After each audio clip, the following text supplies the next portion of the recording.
This is going to be fun.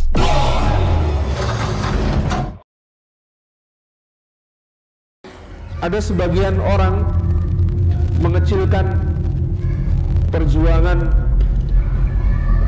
leluhur kita di Nusantara dengan mengatakan kita ini dijajah, tapi cuma dijajah perusahaan. Perusahaannya namanya VOC. Loh, harus baca dulu datanya VOC ini seperti apa. Pada tahun 1637, kekayaan VOC sebagai sebuah perusahaan itu kalau 20 perusahaan terbesar di dunia pada zaman sekarang ini digabung, maka tidak bisa mengalahkan kekayaan VOC pada tahun 1637. Jadi kalau Google, Apple, Amazon, kemudian PetroChina, Saudi Aramco, gitu ya, dan pokoknya 20 perusahaan terbesar di dunia sekarang digabung kekayaannya, ini belum bisa mengalahkan kekayaan VOC pada tahun 1637. Pada tahun 1637 itu VOC mempekerjakan karyawannya itu dari, kalau dikonversi sekarang, 42 negara. Jadi dia perusahaan multinasional yang paling mengerikan pada zaman itu. Apple tambah Google, tambah Microsoft, tambah Saudi Aramco, tambah 16 temannya yang lain, barulah setara dengan VOC. Pada abad ke-16, Belanda di bawah dominasi Kekaisaran Spanyol. Sebagai salah satu penjajah Eropa paling awal, Kekaisaran Spanyol menguasai wilayah yang sangat luas di Eropa. Perbudakan dan perdagangan adalah upaya untuk mendanai setiap perang. Butuh waktu 80 tahunan berikutnya agar dapat merdeka. Tetapi upaya kemerdekaan Belanda mengalami masalah besar sejak awal. Awalnya Spanyol berhasil meredam pemberontakan. Belanda adalah bangsa pelaut yang sudah mereka laksanakan selama berabad-abad. Barang utama mereka kirim adalah rempah-rempah berasal dari timur Eropa, tapi ini sebelum Belanda memiliki koloni. Saat itu Portugal memegang monopoli perdagangan rempah-rempah, mengontrol rute perdagangan ke Asia dan jadi yang dilakukan Belanda adalah memberi semua rempah-rempah mereka dari Lisbon dan kemudian mengirim dan menjualnya ke seluruh Eropa. Tapi Portugal dihalangi oleh Spanyol pada tahun 1580 dan menutupnya. Kesempatan ini dimanfaatkan baik oleh Belanda, oleh karena itu Lisbon milik Belanda menjadi arteri utama perekonomian Belanda. Mereka harus berlayar ke timur jauh dan membangun perdagangan mereka sendiri. Rute perdagangan baru ke timur jauh, beberapa misi berhasil dan kembali. Banyak rempah-rempah yang didapat, tetapi sebagian besar tidak berjalan mulus selama 6 tahun pertama. Dari ekspedisi total 65 kapal dikirim, kurang lebih 10 kapal yang berhasil kembali. Hanya sepertiga dari mereka.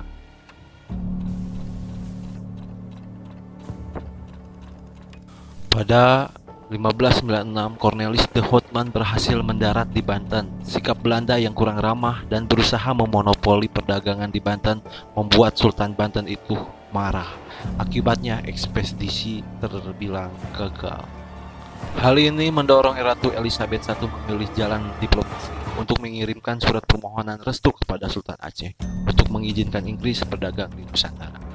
Sultan Aceh itu diikuti oleh sejumlah sultan di Nusantara sehingga mereka ramai-ramai mengikat perjanjian dagang dengan Inggris dan yang lainnya. Salah satunya Banten.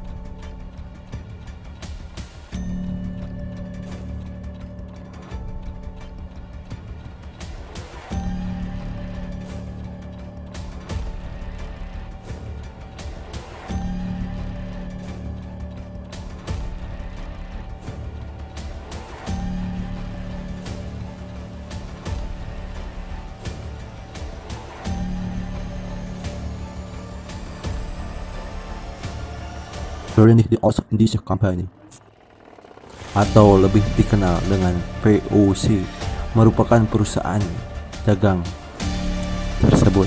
VOC didirikan pada 20 Maret 1602 oleh Johann van Oldenbarneveldt Kepemimpinannya dipegang oleh 17 orang pemegang saham yang berkedudukan di Amsterdam. Keberadaan VOC tidak hanya sebagai kongsi dagang, namun juga memiliki kekuatan politik. VOC memiliki hak oktroy, yaitu monopoli perdagangan, mencetak mata uang sendiri, mengadakan perjanjian, menyatakan perang dengan negara lain, menjalankan kekuasaan kehakiman, memungut pajak, memiliki angkatan perang, dan mendirikan benteng. Dalam pendirian ini, VOC mendadak menjadi kaya raya dan menjadi perusahaan multinasional yang sangat kaya di dunia pada zaman itu. Total nilai VOC mencapai 7,9 triliun US dollar atau sekitar 110.000 triliun. Jika menggunakan perhitungan nilai perusahaan sekarang setara dengan 20 perusahaan besar di dunia saat ini. Sebetulnya sebelum VOC itu sudah banyak kapal-kapal Belanda yang datang ke kita. Tapi lalu jadi persaingan satu sama lain karena masing-masing itu buka kamar dagang istilahnya ya. Itu yang kalau dalam periode orang Belanda nyebut itu yang disebut voorkompagnie. Jadi pelayanan ke Nusantara tapi belum dibawa VOC masing-masing. Jadi kalau kita belajar buku sejarah itu kan pertama kali mereka datang di Banten 1596. Itu VOC belum didirikan. VOC kan didirikan 1602. Jadi periode itu yang mereka malah lucu. Bersaingan kadang-kadang bisa rebutan, bisa kayak perang juga gitu.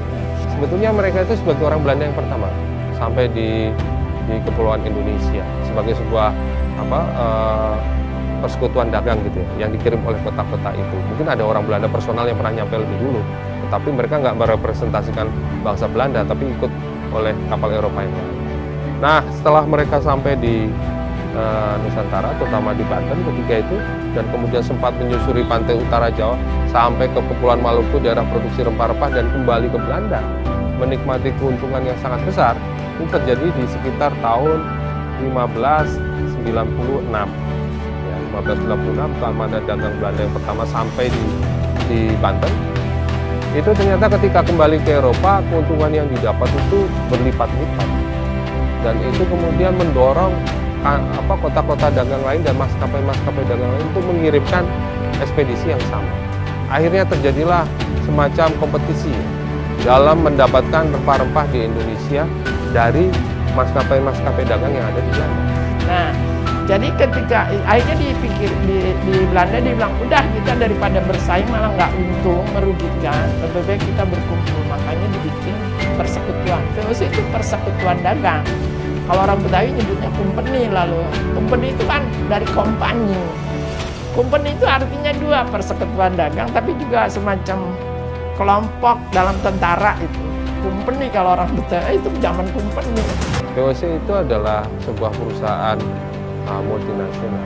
Artinya dia tidak mengenal batas-batas negara. Dia beroperasi di seluruh penjuru dunia, terutama di wilayah Asia, tanpa memperhatikan batas-batas wilayah negara-negara lokal yang ketika itu ada di seluruh Asia. Dan karena itulah salah satu keunggulan dari VOC. Karena dia tidak terikat kepada satu entitas kekuatan politik yang terpusat di satu lokasi tertentu. Dia beroperasi di mana saja di seluruh Asia. Kantor pusatnya tidak ada di Asia. Kantor pusatnya itu adanya di Amsterdam, yang nggak mungkin dihancurkan oleh kekuatan Asia. Dia itu ditugaskan untuk melakukan aktivitas kegiatan perdagangan di seluruh wilayah yang disebut sebagai Hindia Timur. Hindia Timur itu dalam pemahaman orang Eropa di abad ke-17 itu adalah seluruh bagian di luar Eropa yang ada di bagian timur benua Eropa. Jadi itu adalah termasuk Asia, terutama Asia. Jadi karena itu wilayah operasi VOC itu terbentang dari sejak Afrika Selatan, sekarang kita kenal sebagai kota Cape Town, itu sampai ke wilayah Jepang, sampai satu wilayah yang namanya Desina. Orang Belanda itu udah bangsa Eropa yang kesekian yang datang gitu ya. Jadi respon mereka itu sebetulnya ya biasa-biasa aja.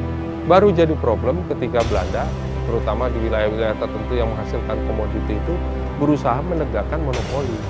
Nah, ketika itulah muncul konflik dengan penduduk setempat, yang kemudian kadang-kadang berujung dengan konflik bersenjata. Isi perjanjian dengan daerah itu lucu.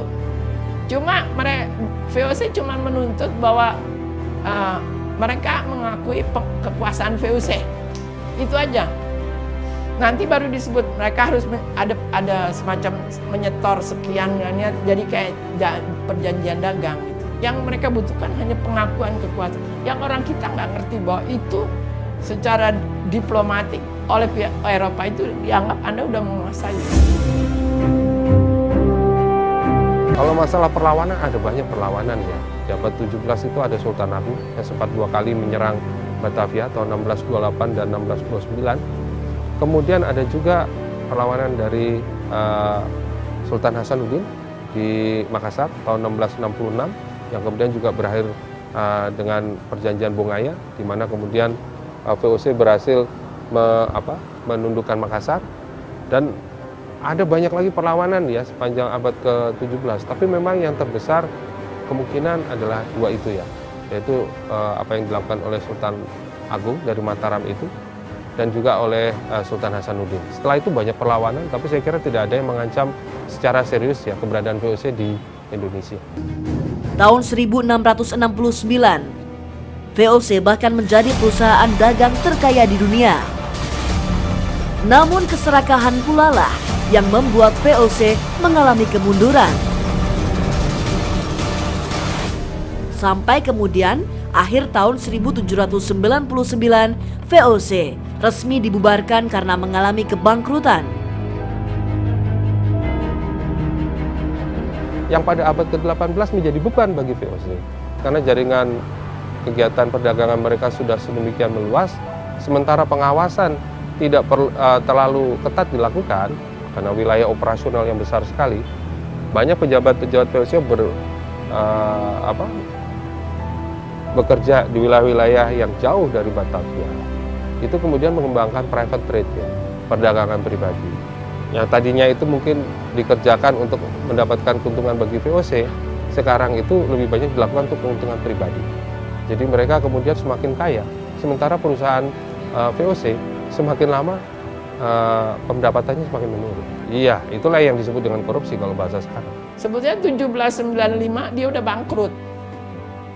Banyak utang, korupsi. Karena pejabatnya dagang sendiri. Punya kapal, dagang, ambil gitu. Nggak disetor. Bangkrutnya begitu. Sebetulnya ya korupsi. Kalau orang, kita kan nyebut VOC itu verhan under korupsi. Jadi tenggelam di bawah korupsi.